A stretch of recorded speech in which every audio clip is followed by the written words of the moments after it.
சுந்தரகாண்டம் 5வது சர்க்கம் தான். ஹனுமான் மாளிகையை இலங்கையில் தேடுறது தான் ஸ்ரீ சீதா தேவியை. அப்போ பேரறிவான ஹனுமான் ஆகாயத்தில் மத்தியில் கிரணங்களோடு கூடியதும் பேரொழியை ஏராளமாக வெளிப்படுத்தி கொண்டிருக்கிறதும் கொட்டில்ல மதம் கொண்ட காளி திரிவதை போல மிக்க காந்தியுடைய பூர்ண சந்திரனை பார்க்கிறார் ஹனுமான். மக்களுடைய பாவங்களின் விளைவான துயரங்களை போக்கிக் கொண்டும் பெருங்கடலை பொங்க செய்து கொண்டும் எல்லா பிராணிகளையும் விளங்க செய்து கொண்டும் ஆகாய வீதியில் சென்று கொண்டிருக்கும் தன்னிலவை கண்டார்.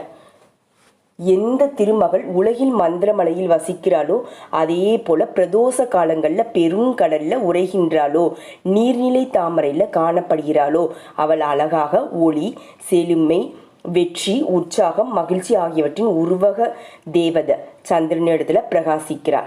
வெள்ளி கூண்டில் அடைப்பட்ட அன்னத்தை போலும் மந்தரமலை குகையில் இருக்கும் சிங்கத்தை போலும் செருகு கொண்ட யானை மேல் வீற்றிருக்கும் வீரனை போலும் ஆகாயத்திலிருந்து சந்திரன் பிரகாசிக்கிறார். கூர்மையான கொம்புகளுடைய காலை போலவும் உயர்ந்த முகடுகளை கொண்ட மாமலை போலவும் தங்க பூன் கட்டிய தந்தங்களை கொண்ட யானை போலவும் எல்லா கலைகளும் நிறைந்த சந்திரன் பிரகாசிக்கிறார். குளிர்ச்சியான பனி திவலைகளால மறைக்கப்படாதவனும் சூரியனிடமிருந்து பெற்ற ஒளியால் தன் இருள் நீங்கியவனும் பேரொளி என்ற திருமகள் இடம் கொண்டிருக்கிறதுனால களங்கம் தெரியாமற் போனவனும் முயல் அடையாளத்தை உடையவனுமான பகவான் சந்திரன் பிரகாசித்தார். குகைக்கு வெளியே உள்ள பாறையை அடைந்த சிங்கம் போலவும் பெரும் போர்க்களத்தை அடைந்த அரச யானை போலவும் அரசாட்சியை அடைந்த மன்னன் போலவும் பிரகாசமாக விளங்கினார். சந்திரன் ஒளியுடன் கூடிய சந்திரனின் உதயத்தினால இருள் நீங்கியது. மாமிச பச்சினிகளான ராட்சசர்களின் அதிகமான நடமாட்டம் என்று குறை வந்தது. அழகான பெண்களின் கோபதாபங்களாகிய சித்த தோஷங்கள் மறைந்தது. பிரதோஷ காலம் என்ற பகவத் சொரூபம் ஸ்வர்க்க சுகத்தை அளித்தது. செவிக்கு இனிமையாக தந்தி வாத்தியங்கள் ஒலி கேட்டது. நன்னடத்தையும் நாரி மணிகள் தத்தம் கணவர்களோடு உறங்குகிறாங்க. மிகவும் கொடூரமான செயல்பாடுகளுடைய இரா சுற்றிகள் உல்லாச விளையாட்டுகளில் ஈடுபட்டாங்க. குடிபோதையினால மதிமயங்கி கிடந்தாங்க சிலர். தேர்கள், குதிரை, யானை இது எல்லாமே நிறைந்திருந்த மற்றும் வீரலட்சுமியானாலும் நிறைந்திருந்த வீடுகளை பார்த்தார். மகா புத்திசாலியான ஆஞ்சநேயர் ஒருவரை ஒருவர் மேக்கரித்து பேசி கொண்டிருக்கிறாங்க. பருமனான கைகளை ஒருவர் மேல் ஒருவர் போட்டு கொள்கிறாங்க. குடிமயக்கத்தினால சிலர் பிதற்றி கொண்டிருக்காங்க. மதிமலங்கிய சிலர் அதட்டி மிரட்டி கொண்டிருக்காங்க. அரக்கர்கள் ஒருவருக்கொருவர் மார்பினால உரசி கொள்றாங்க. மனைவியின் மேல் சரீரத்தால் உரசுகிறார்கள். பெண்களின் நேசத்தை பெறுவதற்காக விசித்திரமான வேஷங்களை சிலர் தரித்து கொள்றாங்க.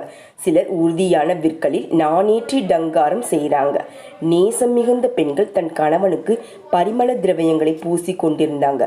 மற்றும் சிலர் அயர்ந்து தூங்கி கொண்டிருக்காங்க. அழகிய முகமுடையவர்களையும் நகைக்கின்றவர்களையும் கோபம் கொண்டவர்களையும் பெருமூச்சு விடுகின்றவர்களையும் பார்த்தார். வானவீரர் அந்த பட்டணம் கர்ஜிக்கின்ற பெரிய யானைகளாலும் பூஜிக்கப்படுகின்ற சான்றோர்களாலும் பெருமூச்சு விடுகிற வீரர்களாலும் சீறுகின்ற சர்ப்பங்கள் நிறைந்த மடு போல விளங்கியிருந்ததா. ரொம்பவும் புத்தி அடையவர்களையும் பிரியமாக பேசியவர்களையும் ஆஸ்திக புத்தி உடையவர்களையும் உலகத்தில் சிறப்பாக அறியப்பட்டவர்களையும் பலவித உருவங்களையும் ஆச்சாரங்களையும் உடையவர்களையும் அழகான பெயருடையவர்களான ராட்சசர்களை அந்த நகரத்தில் பார்த்தார் வானரர்.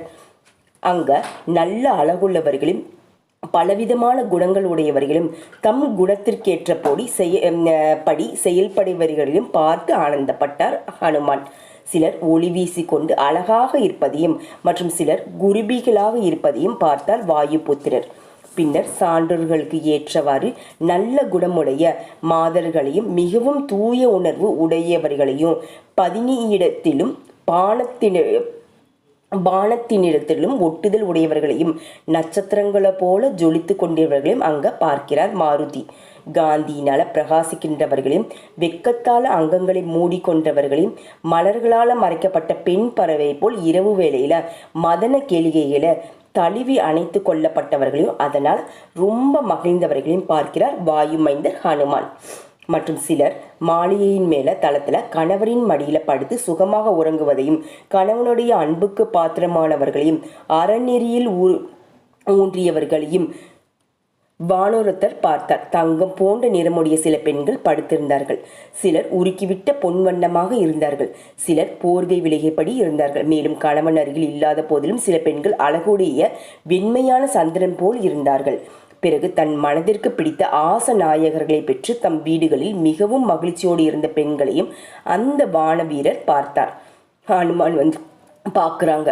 சந்திரன் போல பிரகாசிக்கும் முகவரிசைகளையும் வளைந்த இமைகளுடன் கூடிய அழகிய கண் வரிசைகளையும் அணிகலன்களின் வரிசையும் அழகிய மின்னல் மாலை போல பார்க்கிறார்.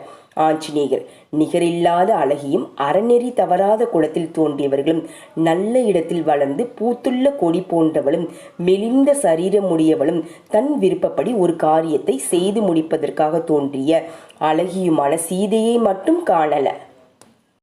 ரொம்ப பழமையான சனாதன தர்மத்தில் நிலை பெற்று இருக்கிறவங்க ராமனையே நினைத்து கொண்டிருப்பவர். ராமனுடைய பிரிவு காரணமாக துக்கத்தால் பிடிக்கப்பட்டவர். எப்போதும் மதிப்புமிக்க கணவரின் மனதில் இடம் கொண்டவள். உத்தமமான ஸ்திரீ ரத்தினங்களில் தலையாயவள். பெறுகின்ற கண்ணீரால் நெஞ்சு அடைக்க பெற்றவள். முன்பு ராமனுடன் இருந்தபோது உயர்ந்த மாலைகளை அணிந்த கழுத்தை உடையவள். அழகிய கண் இமைகளை உடையவள். இனிய குரலை உடையவள். காட்டில் நர்த்தனம் செய்யும் மயில் போன்றவள்.